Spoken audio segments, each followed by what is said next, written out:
Long walk to freedom. Buja released from prison. The entertainer now prepares to return home.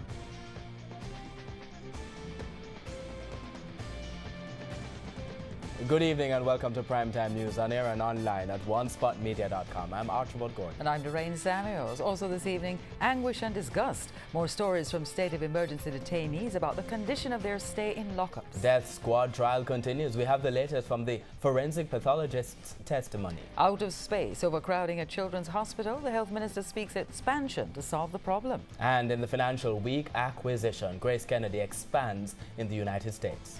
And there's also sports commentary and weather in this newscast. But before the break, the feedback question. This evening we're asking, how do you think Jamaicans should welcome Buja Banton when he returns to Jamaica? Share comments online, facebook.com/Television Jamaica, and tweet us at Television Jam. Please stay with us. Primetime News returns right after this break.